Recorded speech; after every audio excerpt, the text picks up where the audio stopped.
Olá pessoal, tudo bem? Sejam bem-vindos a mais um episódio do No Ponto para um Ponto. No episódio de hoje, a gente segue explorando o CACD de 2024, a prova de História Mundial do TPS de 2024. É momento de a gente olhar para o item 2 da questão 50. Vamos lá?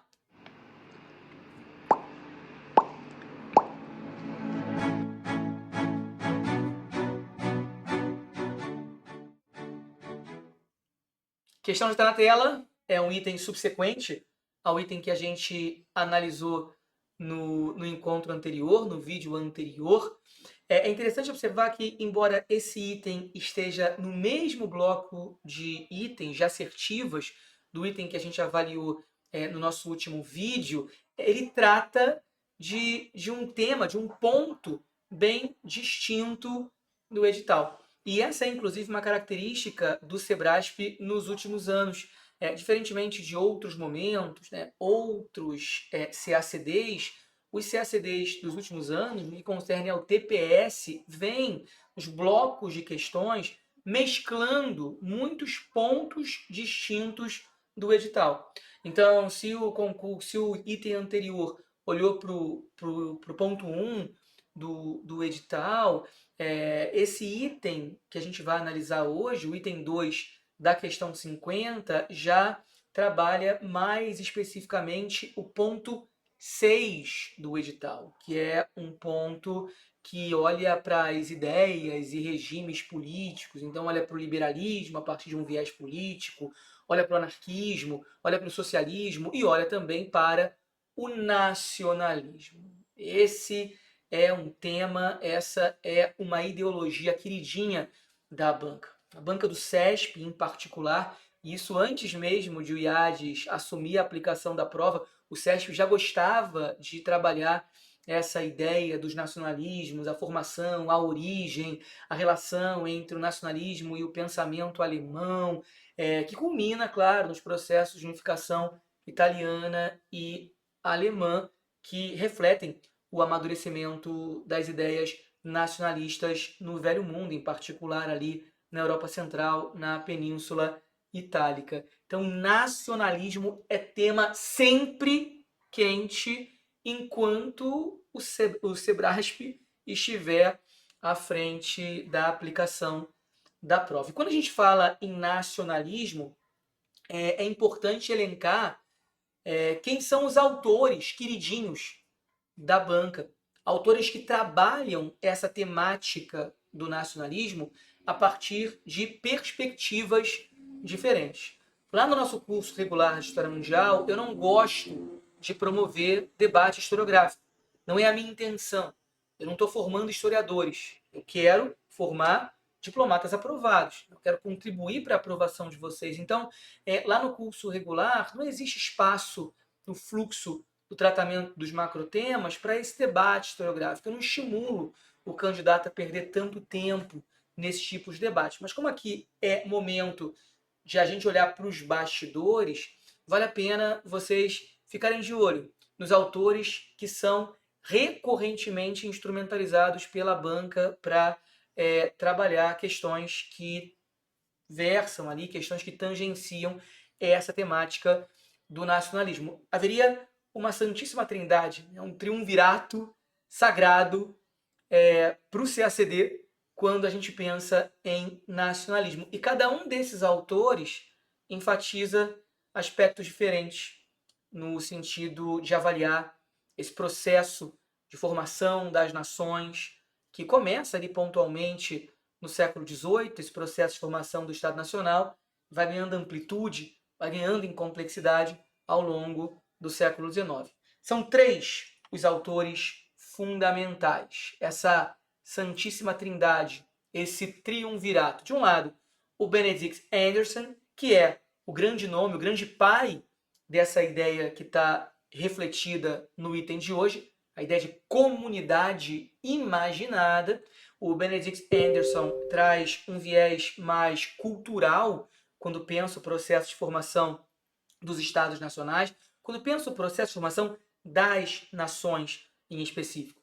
O Benedict Anderson traz uma leitura social e uma leitura cultural desse processo, que reflete o seu conceito de comunidade imaginada. Por outro lado, a gente tem o Eric Hobsbawm, que traz essa visão mais política, que é a visão mais condizente com essa abordagem internacionalista que a gente costuma atribuir dar ao nosso curso de História Mundial. Então acaba que esse viés mais hobsbawmiano, né, esse viés mais político, acaba sendo mais explorado no nosso curso de História Mundial. E um terceiro nome importante é o nome do Ernest Gellner. Né? Aí no slide eu coloquei 2 vezes o nome do Benedict Anderson, né? Justamente porque foi muito importante para esse item que a gente está avaliando, mas foi um erro meu.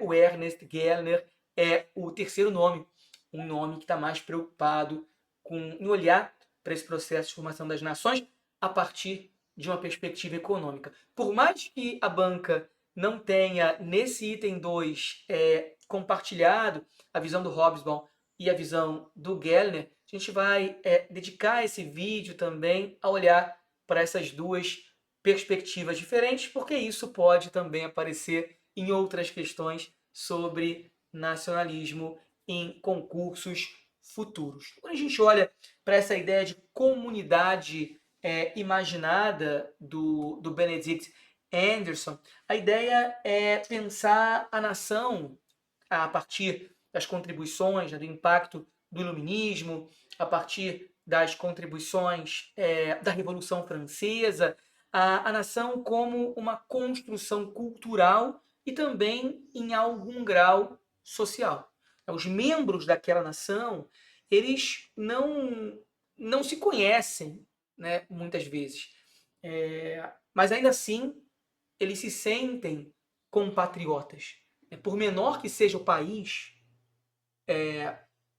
por mais estreito que seja um determinado território, existe esse sentimento de patriotismo compartilhado e existe essa percepção de que todos os elementos que constituem aquela comunidade não vão conseguir se conhecer. Daí essa ideia de uma comunidade imaginada. Ela é imaginada porque ela não se concretiza. Na prática, não existe essa relação efetiva entre todos os seus membros. Mas no plano da representação mental, no plano do imaginário, no plano das mentalidades, existe esse sentimento de pertencimento, esse sentimento de comunidade.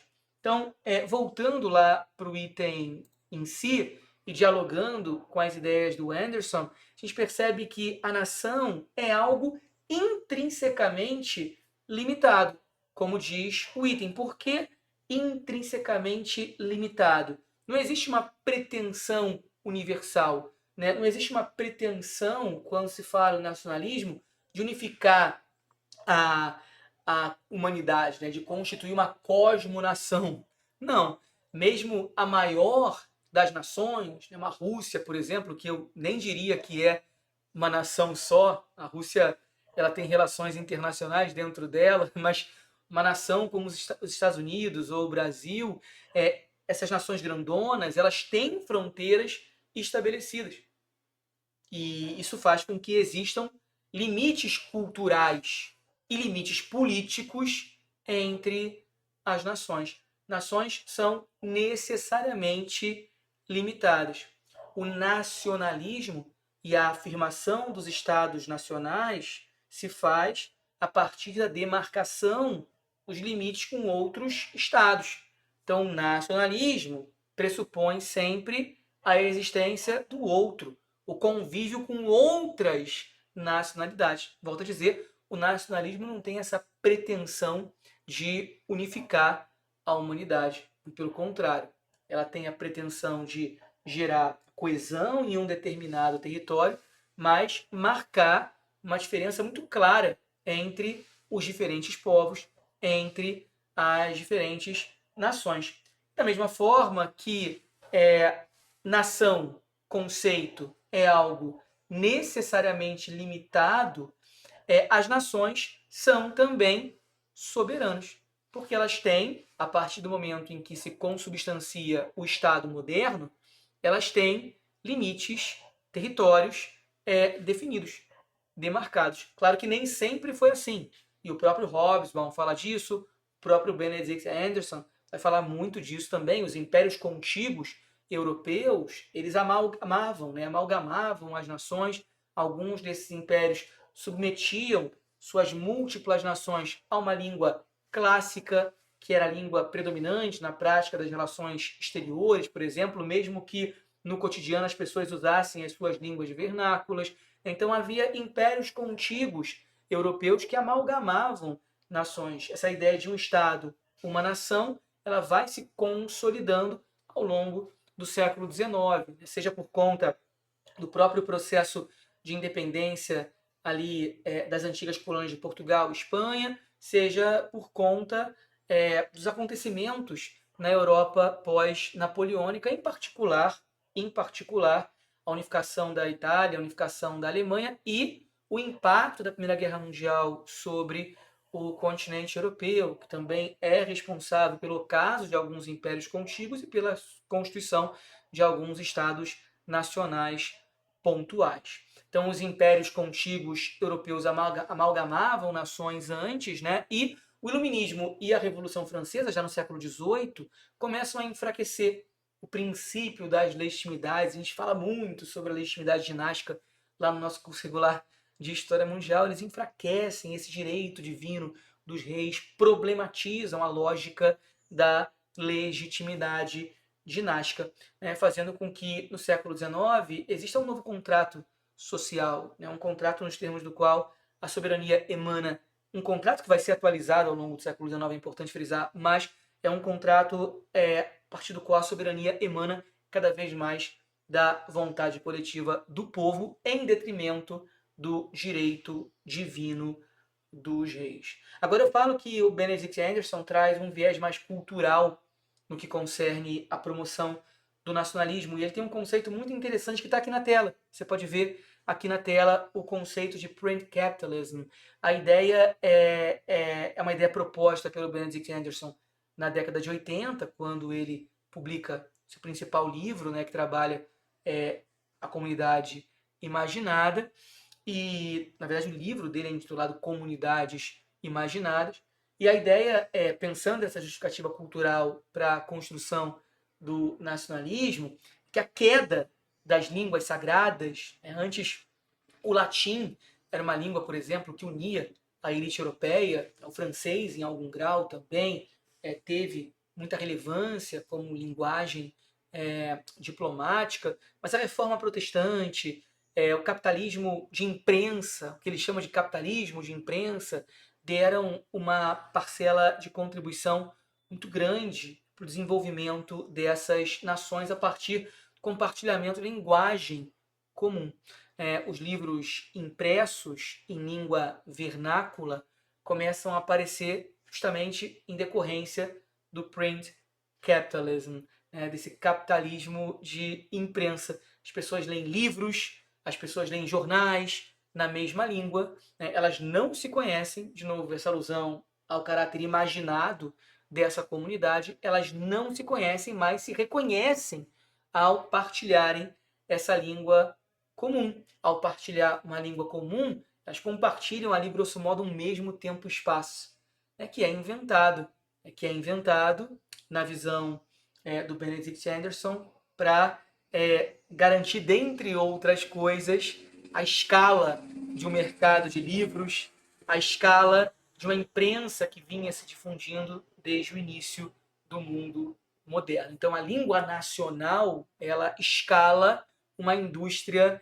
editorial e acaba contribuindo para criar as bases de uma consciência nacional, né? Todo mundo se identificando com uma determinada língua vernácula, uma língua usada no cotidiano, uma língua que vai se difundindo por um determinado território, criando coesão e facilitando o processo de consubstanciação no Estado nacional. Um outro conceito que o Anderson usa muito lá na Comunidades Imaginadas é essa ideia da camaradagem horizontal, né? Um outro conceito importante na obra do Anderson, né? Ele busca explicar esse sentimento nacionalista como um sentimento que vai existir, e aí eu diria que é a dimensão mais social do tratamento do nacionalismo por parte do Anderson, é um sentimento que vai existir independentemente da desigualdade, independentemente da exploração de um determinado grupo por outro ou em detrimento de outro. Essa união imaginada é um sentimento que faz com que milhões de pessoas matem ou morram voluntariamente, se mobilizem para a guerra. O nacionalismo, uma vez disseminado, eu diria, me arrisco a dizer, é condição sine qua non para que um evento como a Primeira Guerra Mundial aconteça no início do século XX. Então, o nacionalismo mobiliza, traz coesão e, por outro lado, tenta apagar as divisões de classe que existem nas sociedades e que existem de maneira mais clara nessas sociedades que vão se industrializando. Então, em prol de uma identidade superior capaz de gerar verdadeiramente coesão, esse sentimento de comunidade, em prol desse discurso, dessa identidade, outras identidades também são possíveis de ser observadas nessas comunidades, aparecem em um plano menor, aparecem em um segundo, em um terceiro plano. Então essa é a ideia fundamental do Anderson. De novo, vocês não precisam desse tipo de debate historiográfico, não é, inclusive eu sempre vou ressaltar que esses vídeos não são para historiadores, não são para estudantes de história, esses vídeos são para os CACDistas, né? Então a minha intenção não é debater historiografia com vocês, a minha intenção é trazer informação objetiva que pode ser mobilizada para os próximos concursos. À luz daquilo que a gente pôde extrair aqui de essencial da obra do Anderson, fica muito mais fácil avaliar o item. Segundo historiadores e pensadores, a concepção de nacionalismo e principalmente nação engloba a consideração da essência de uma comunidade imaginária, conceito do Anderson, como limitada e soberana. Limitada e soberana porque vinculada a um Estado que estabeleceu ali a sua configuração territorial com base em uma nação que habita de forma coesa aquele território, que se sente pertencendo àquela comunidade, embora não conheça todos os seus pares.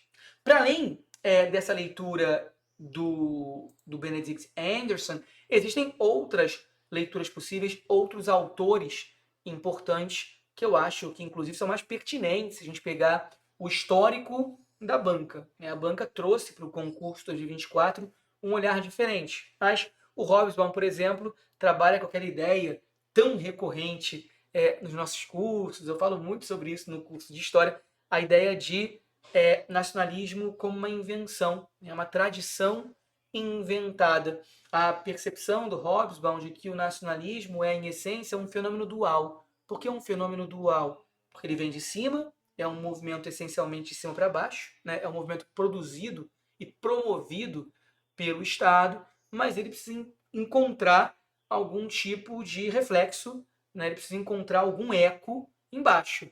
Né? O povo só vai se identificar se de fato houver um simbolismo passível de ser compartilhado. No século XIX, o povo, cada vez mais, a gente fala muito sobre isso também, né? O começo do século XIX, a luta por liberdade, a segunda metade do século XIX, a luta por igualdade. O século XIX é o momento em que o povo começa a votar mais, o momento em que o povo começa a fazer mais revolução, e o Estado precisa criar mecanismos de lealdade. Esses símbolos, então, começam a se constituir, né? Símbolos que supostamente estão associados a tempos imemoriais, mas que, na verdade, foram inventados naquele momento. Então, o novo é apresentado como tradição. E esse nacionalismo, na visão do Hobsbawm, é construído de maneira mais emblemática, mais enfática, entre o final do século XIX, entre 1870, e o momento anterior à Primeira Guerra Mundial. Então tem toda uma simbologia oitocentista, hinos nacionais, bandeiras, monumentos públicos, feriados patrióticos, tem toda uma simbologia que é pintada, que é apresentada como algo tradicional, como elo que vai ligar toda uma população e afirmar o nacionalismo. Então, se cair na prova, por exemplo, que o nacionalismo ele é fruto do despertar de uma força ancestral, esse item estaria errado. O nacionalismo, na visão do Hobsbawm, ele seria uma resposta política à crise de legitimidade do Estado, a essa atualização do contrato social que a gente observa ao longo do século XIX. E para fechar, um outro nome que eu acho pertinente desse triunvirato, Ernst Gellner, que vai olhar para o nacionalismo a partir da dimensão econômica. Né? O nacionalismo como, em algum grau, desdobramento da disseminação da industrialização. A sociedade agrária, vai dizer o Gellner, vivia em microcomunidades, comunidades isoladas. A gente até vê isso no caso do Brasil, né, com o coronelismo, o interior do Brasil, como determinadas regiões eram basicamente incomunicáveis, né, uma estrutura social muito isolada. E no caso europeu, essa sociedade agrária, que se a gente olha para o leste em especial, ela sobrevive, inclusive, bem avançado os tempos contemporâneos ali, ela sobrevive século XVIII, século XIX, no leste europeu. Essa sociedade agrária, ela mantém aquele paradigma feudal. A sociedade industrial, por outro lado, em contrapartida, ela exige, né, que todos falem a mesma língua, né, que todos tenham a mesma educação. Aquele trabalhador que tem que ser forjado no banco da escola para atuar no pátio da fábrica. Não por acaso, o Estado, nesse contexto das revoluções industriais, é o grande mantenedor do sistema educacional. A escola primária obrigatória é uma realidade em boa parte da Europa do século XIX. A escola como fábrica de cidadãos. Todo mundo tem que, pelo menos, cursar o ensino primário, porque cursando o ensino primário, vocês têm ali aula, cidadania, como se comportar, como pertencer a esse todo. Então, em síntese, o nacionalismo, a partir da visão do Ernst Gellner, ele inventa nações onde não existe a partir dessa percepção de educação como padronização. Padronizar para gerar coesão, coesão para docilizar o cidadão e para adaptar esse cidadão ao pátio da fábrica. Essa leitura mais economicista do processo de formação das nações. Processo que é menos desvinculado do político, né, do Estado, e mais vinculado às forças do capital que de alguma forma vão orbitar em torno do Estado e contar um Estado como agente que contribui para a geração dessa coesão a partir do momento em que, como eu falei, o Estado é mantenedor desse sistema educacional. E aí me vem à cabeça aquela cena inaugural do filme Feliz Natal, né, Joyeux Noël, que é um filme que eu recomendo que vocês assistam, né, que é um filme que traz na primeira cena aquelas crianças enfurecidas gritando contra os outros nacionais, né, contra as crianças inimigas das outras nações. Um discurso de ódio que é reproduzido nos bancos da sala de aula, no ensino primário, às vésperas da Primeira Guerra Mundial. É isso. Gellner e Hobsbawm são um complemento aqui do vídeo de hoje, mas para responder essa questão era fundamental olhar para Benedict Anderson. Na verdade, não é fundamental olhar para Benedict Anderson. Vocês não tem que ler Comunidades Imaginadas, você não tem que ler livro algum. As ideias do Anderson têm que estar na cabeça de vocês em algum grau, através dos cursos regulares, né, através de contato. Quem quiser ler pode ler, óbvio, mas sempre recomendo que vocês tenham uma conduta mais pragmática para diminuir o tempo até a aprovação de vocês. Mas a banca olhou explicitamente, de maneira mais enfática, para Comunidades Imaginadas, essa obra do Anderson. Enfim, eu fico por aqui. A gente volta numa próxima oportunidade. Até lá!